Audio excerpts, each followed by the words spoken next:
Roxo Media House. From the Flying T Club studios at Roxo Media House, this is Frogs Today. On this edition, we put the 2022 football season to rest with one final look at the College Football National Championship game. But first, we turn the page to TCU basketball with assistant coach Dwayne Broussard.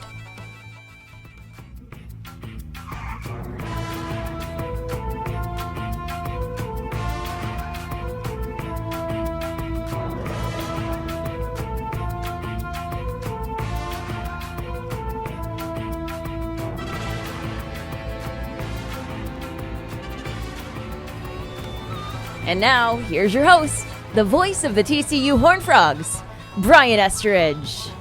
Welcome into the Friday edition of Frogs Today. We are back at our humble studios, the Flying T Club studios here in Fort Worth. Glad you've joined us for this one. We got a lot we're going to get into on this little post-mortem after the national championship game. Coach David Bowden's going to stop by and visit with us. We're going to talk about, okay, what do you do now and the acceptance of that ball game as they turn the page now to the 2023 football season. We'll get into that. We're going to spend some time on. Also, another award for Max Duggan we'll talk about a little bit later on. But right now, we need to talk a little TCU men's basketball. On the road earlier in the week, obviously on Wednesday night at Texas to take on the Longhorns at the brand new Moody Center. Got a big one coming up on Saturday, tomorrow at 1 o'clock here at Shomai Arena with Kansas State in town.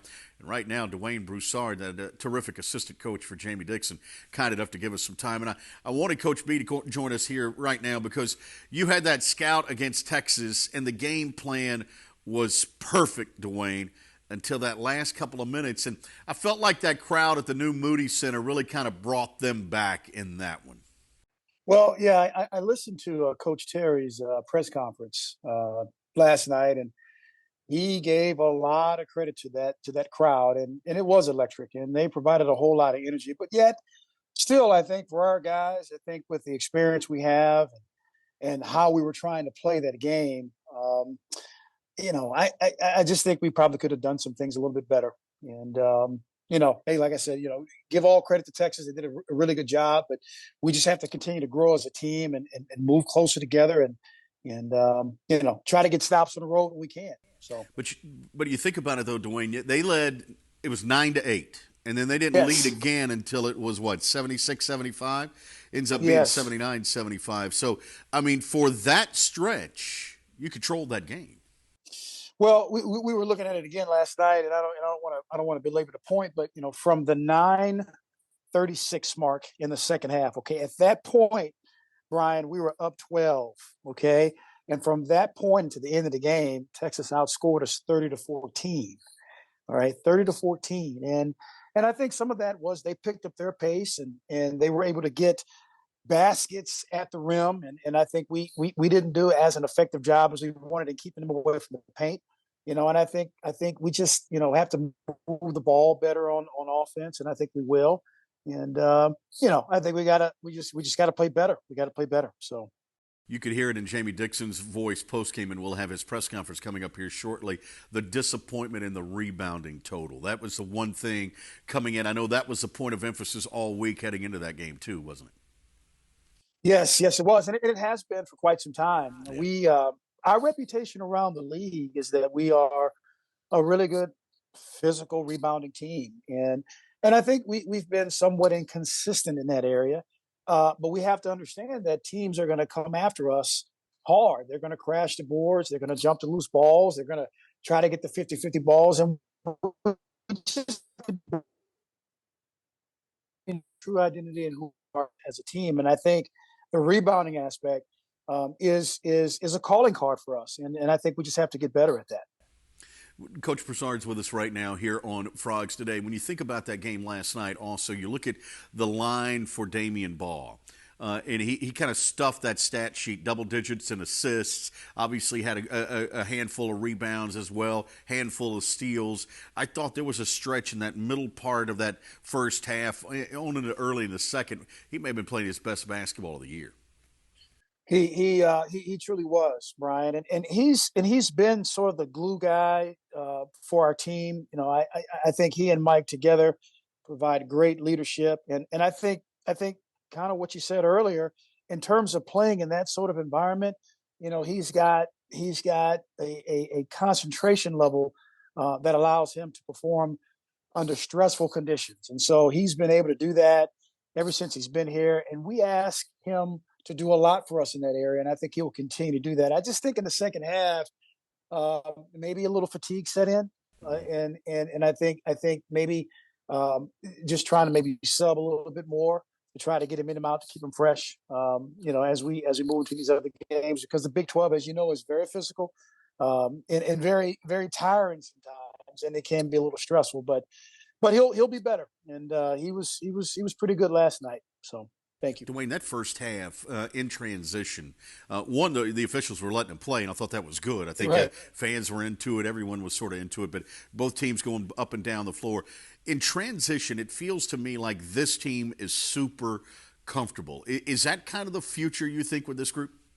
I think that is the future. I think this past summer we placed an emphasis on perhaps scoring baskets in transition because we thought we would have some shooting woes. And obviously, there's been times when shooting from three just hasn't been as high as we would like for it to be. So we got to try to figure out a way to manufacture baskets. And I think because of our athleticism, our ability to rebound, and our ability to get out and run and share the ball, because I think we've been doing that quite well, our guys get excited about it. And that too has become sort of a moniker for our team this year when you look at how we're described on other people's scouting reports, because we talk to other teams in the league and it's like, guys, you guys are running, you're playing fast, it's an exciting style.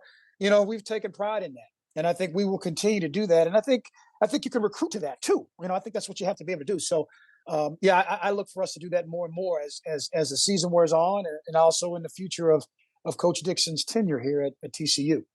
Finally, Kansas State coming up on Saturday at 1 o'clock. This has to be the most surprising team in the Big 12. I mean, no one thought that they would be at the top of the standings now through, 16 or 17 games.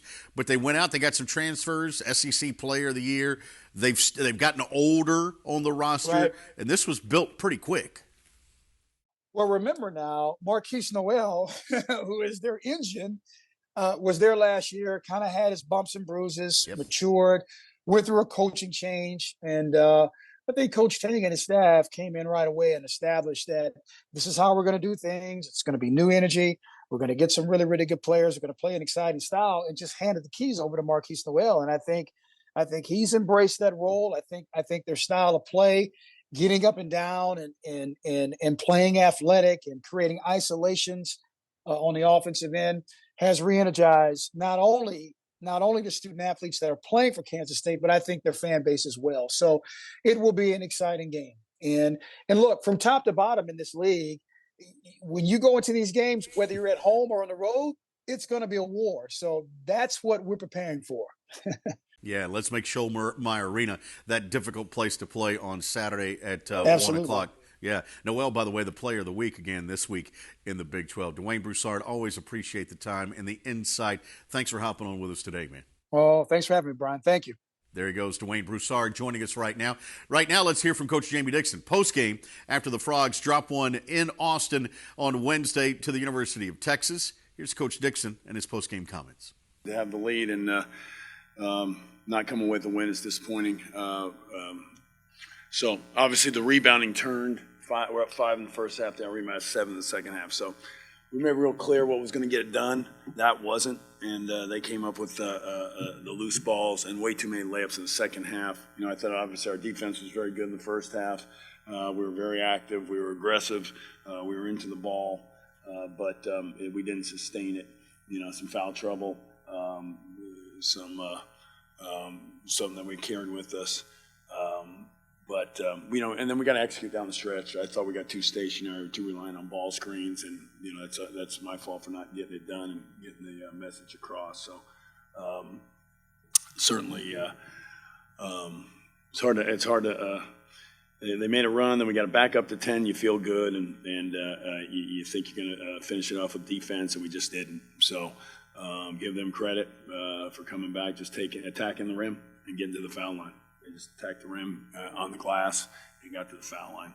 we had a couple strange turnovers down the stretch that we'll have to look at it on film, but certainly disappointed for us. But we'll come back, and we got obviously a quick turnaround, and we've obviously played a good team on the next game, and like everybody is going forward here. So everybody's got a tough matchup on Saturday. We got to go win at home. We've got to get find the way to bring the energy for 40 minutes, the defensive intensity, and the execution on the defensive end for 40 minutes.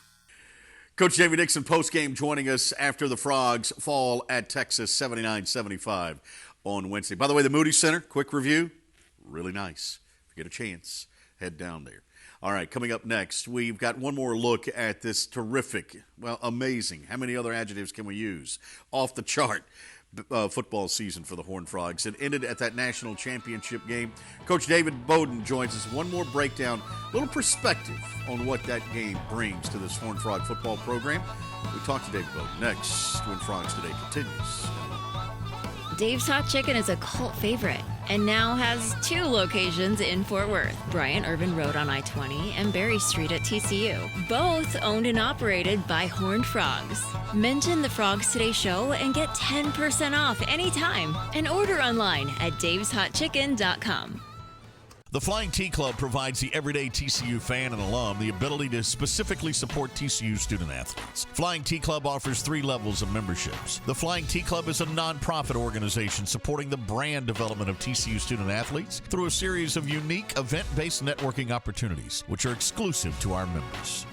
These events provide a great social engagement tool for our members and student athletes alike. Follow them on Instagram at Flying T Club or online at flyingtclub.com. Frogs Today rolls on here on the Friday. He's Dave Bowden, standing real close as we talk a little TCU football, trying to put that national championship game to bed. I wanted you to come on and join us because I thought you wrote a really great piece for FrogsToday.com afterwards. Just kind of putting that game in perspective. When you see 65-7, when you see the outcome, when you hear the pundits and everyone now questioning whether or not TCU should be there, you went, whoa. Tap the brakes here a little bit. From your perspective as a coach, how do you move on from that game, and tell me what it does for a program? Well, I think you got to look at big picture. I don't know how much it does for I think for a program that already reached the pinnacle and you have a game like that, it can really set you back. For a program on the rise in this one-year turnaround, done the right way, I think that's the key, right? If you look at it, it was built the right way, meaning they didn't just go out and hire a bunch of mercenaries and purge their entire roster. They developed young guys. They instilled some real confidence into their veteran players. And so if you look at it from that standpoint, this thing is built to last and sustain. So you just look at this one in a vacuum and say, okay, look, they went in, they got their tail kicked. There's no other way to put it. But you can't hound on it. You go in, you make some corrections from that game. But program-wide, I think they're in great shape. One of the things that Sonny Dykes talked about first thing in postgame was we're going to go back and we're going to self-evaluate. He does that a lot anyway. And we'll make corrections. We'll make changes. Your perspective again, and I'm asking you from 35,000 feet, obviously, maybe not with all of the inner workings, but what are some of the things you think are takeaways, teaching moments, learning moments from that game? Well, I think just personnel-wise, you start, if you look at it, like I said, from big picture, they've got to get bigger at some certain spots, especially along the defensive line. And they were playing with some underside linebackers. Right. If you play a 3-down front all year long, I think that got exposed a little bit. I'm not saying that's the answer or the reason why. So I think that's it there. And then, honestly, it was just the mistakes made early and just snowballed, and somebody talked about that as well. So I wouldn't, it's not a situation where you go and make wholesale changes schematically or fundamentally over one game. I just don't think that's necessary. I wonder if he was also talking more like, the Fiesta Bowl felt like a bowl game. You had the week leading up to it. You had all the events, all the atmosphere. This felt like an NFL playoff game. I mean, you were at a compressed schedule. You had a ton of demand for your time with media and events. And, oh, by the way, you got to play the biggest football game of the season. So it's not as it felt like it wasn't as conducive to sort of let it breathe and take in the moment, but also be prepared. I wonder if he's talking about maybe changing things the next time they're there. Yeah, I would agree with that. I actually was talking about that leading up to the game. Just, all I kept thinking about as a coach and watching what Sonny was going through and all the things that he had to deal with. Yeah. And then, oh, by the way, you're playing a game. He received yet another. I think now he's up to his 9th Coach of the Year award. Right. But another one during that time, and everyone was, oh, that's really nice and whatnot. But that's just one more thing you have to do. That was the Eddie Robinson banquet. That's right. That he had to do like the night before, Right. or 2 days before. He had to go to that before the game. And he handled it like an absolute pro. He didn't look. I would have been anxiety ridden and all that. With all going on, he was calm. He handled it great. Yeah. But again, just one more thing that takes away from you worrying about football. And Kirby Smart had been there before. Yeah. I think there's a lot, not necessarily with just the players, but from a coaching staff on how to handle that and how to handle your time. I think there's something to be said for somebody who's been there before. Yeah, I think you may be on to something there. But for the most part, macro view now, you got to go out. You got to get bigger at a few positions. You might handle the scheduling a little different if you're lucky enough to get there. But you also have to take the fact that you got there to help propel you to that, right? I mean, this is a selling point. I don't think anyone says, "Hey, don't talk about that game." No, I think you talk about your season and you shout it from the mountaintops where they are right now. And the thing is, I made this point, right after the game, but they've already started that process, right? Because they're recruiting in circles and that they've never been before as a program, and so they're living in that world now, and they're using that to propel them to take the next step. I think the next step is for this team is to not only get on that stage, but for that stage not to be too big for them. And so, they're out with a top 20 recruiting class that's probably going to get even higher. Now they are just crushing it in the transfer portal, and that's something that Sonny Dykes has been at the forefront since it started. His time at SMU, he did a masterful job having guys go away, go to that blue blood program, and then once they experience that, come on back home. Yeah. Now he can do that at the Power 5 level for a team who's been to the national championship. I think it's just going to take that next step. He's already got some 5-star commits. And he can do it both ways. Yeah, those guys can go somewhere, experience it, and come back. But they can also say, okay, I'm choosing between, this perennial national contender and TCU. I'm picking TCU because TCU's just like them now, right? Can't you sell that? That's right. Yeah, they're just like them. And oh, by the way, they're down the road. Right. They're right down the road. So yeah, they don't have to travel out of state now to go to one of those programs. And they're consistently beating out the Blue Bloods inside Texas. And again, that's never happened. So all these things are positive. They're all moving in the right direction. This is not a case of a one and done, just catching lightning in a bottle. This is honestly a byproduct of all the work they've put in to build a thing and have a great foundation. I was looking through your bio. I can't remember. I don't know if you've ever lost a game as a head coach, but have you been a part of a game like that where it just simply you pick the wrong day to have a bad day? Yeah. I didn't necessarily choose it, but it chose me. Yeah. Several times. And do you feel helpless? Like man, there's almost nothing you could do. Yeah, it's one of those deals where you're staring at the clock and it's just not ticking fast enough. You're just begging it to go, and you want to dig a hole in the turf and bury yourself in it. Yeah. But on one of those deals where look, at the end of the day, they played their worst game against the best team in the country who played their best game on the biggest stage. And there's no other way to slice it. If you start overanalyzing it, you can start making macro changes to your program that aren't necessary. And so you have to be careful of that as well. Just kind of make sure you tweak some things, but you're on the right track, and make sure you keep doing the things that got you to that point. Okay, Coach Bowden, to me, this is the most powerful image from the last 2 weeks. And you had thousands of them. Melissa Treibwasser for us from Frogs Today took some great photos of both the Fiesta Bowl and the National Championship game. You can see many of those at FrogsToday.com. But this one of Kaz Kazadi watching the post-game Georgia celebration was the most powerful, as if, okay, I'm going to make sure we get back here. Did you feel that too?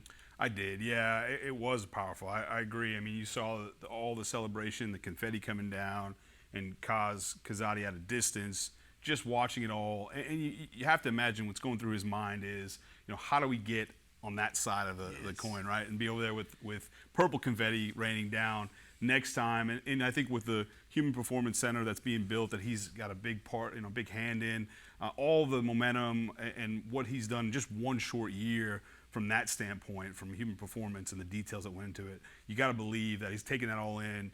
He's going to tweak a few things himself to get back on that stage on the other side. Yeah, and I'm hoping Because we saw the article about what they do with the national championship shirts. When someone doesn't win, they send them back to Nike, then they go overseas. I'm hoping the college football playoff saved that purple confetti for next year. Don't you think? That'd be smart. Yeah, it would be. That's right. Yeah, no, they're not far away. Don't be wasteful. Yeah, that's right. Hang on to it. He's Coach David Bowden. We've got more to come, including Max Duggan picking up more hardware, and Sonny Dykes adds to the list as well. That's coming up a little bit later on. Frogs Today continues after this. Texas-based Happy Water offers the best-tasting, sugar-free kids drink ever made. Happy Water comes in 4 delicious flavors that you can find at local retailers and on Amazon. Each pouch contains 0 grams of sugar, 0 calories, and 0% juice. Head to happydrinks.com for more information and to purchase Happy Water. That's HAPI drinks.com. Live happy, be happy, drink happy. For exclusive interviews and content on TCU recruits, subscribe now at FrogsToday.com. Any sport, anytime. It's your source for all things TCU. Only on FrogsToday.com. Say hello to the water of tomorrow. Richard's Rainwater. Richard's Rainwater is 100% rain, refreshing, renewable, and the only ingredient we use in our water. Why rain? Because everyone deserves access to clean water, and rain is a 100% renewable resource available everywhere. Drink the rain. Save the planet. Shop now at richardsrainwater.com. Dave's Hot Chicken is a cult favorite and now has 2 locations in Fort Worth, Bryant Irvin Road on I-20 and Berry Street at TCU, both owned and operated by Horned Frogs. Mention the Frogs Today show and get 10% off anytime, and order online at daveshotchicken.com. For exclusive interviews and content on TCU recruits, subscribe now at FrogsToday.com. Any sport, anytime. It's your source for all things TCU. Only on FrogsToday.com. Say hello to the water of tomorrow. Richard's Rainwater. Richard's Rainwater is 100% rain, refreshing, renewable, and the only ingredient we use in our water. Why rain? Because everyone deserves access to clean water, and rain is a 100% renewable resource available everywhere. Drink the rain. Save the planet. Shop now at richardsrainwater.com. The Flying T Club provides the everyday TCU fan and alum the ability to specifically support TCU student athletes. Flying T Club offers 3 levels of memberships. The Flying T Club is a nonprofit organization supporting the brand development of TCU student athletes through a series of unique event-based networking opportunities, which are exclusive to our members. These events provide a great social engagement tool for our members and student athletes alike. Follow them on Instagram at Flying T Club, or online at flyingtclub.com. Welcome back into Frogs Today. Continue to talk a little TCU football after that championship game, obviously, from SoFi. Some more hardware for a couple of Frogs, including one Max Duggan, who got to travel to beautiful Tyler, Texas, the Red Rose City, to pick up the Earl Campbell Award earlier in the week. Award is Max Duggan, quarterback.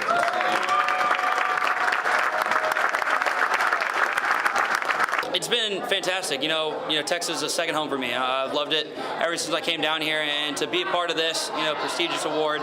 The state of Texas, a lot of people around me have supported me, are from the state of Texas, and to have my back, and it's a place where I can call, second home. To honor, Mr. Campbell and his legacy, you know what he was as a player and as a person, so to honor him and his family and to be here in Tyler, Texas really means a lot to me.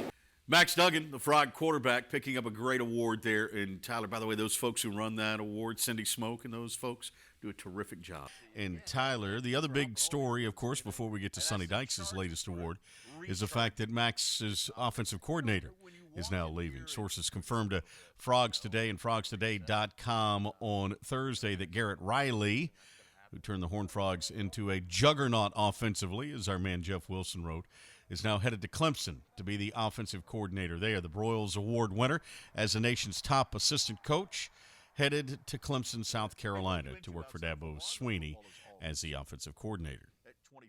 All right, another award also for one Sonny Dykes. Just adds to the total of Coach of the Year awards. This one from the AFCA, the American Football Coaches Association. Now, football coaches think this is the biggest one. All right, and it was awarded in Charlotte at the AFCA convention earlier in the week, and Coach Sonny Dykes picked up more hardware. And the winner is Sonny Dykes, TCU.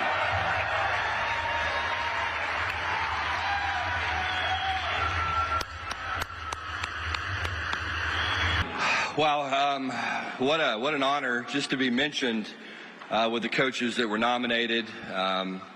It's a real privilege. I accept this award on behalf of TCU and most importantly our players.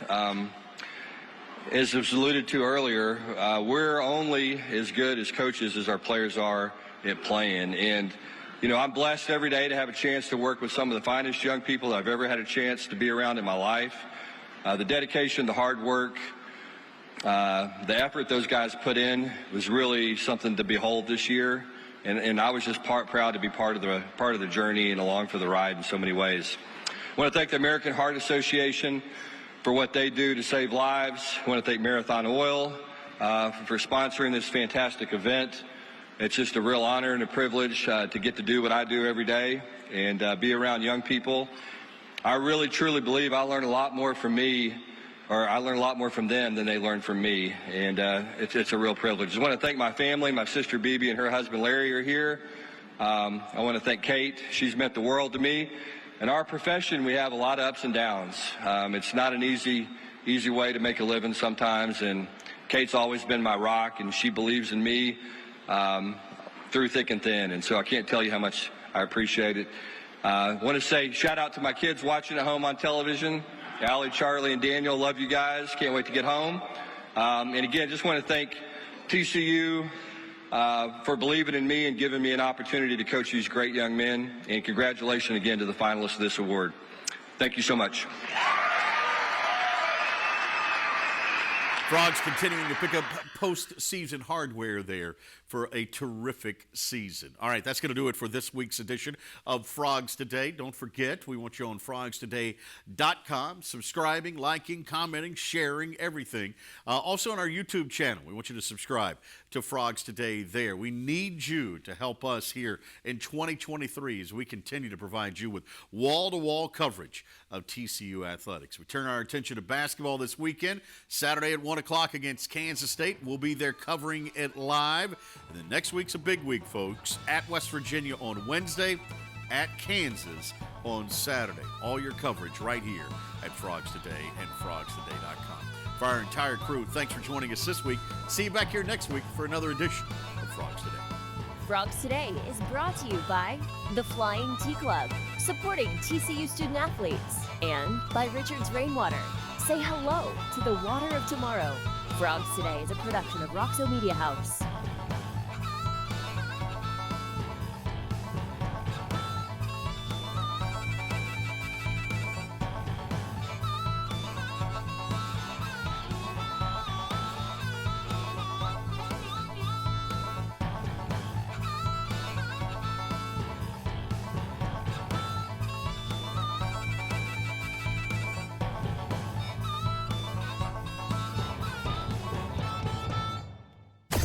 Roxo Media House.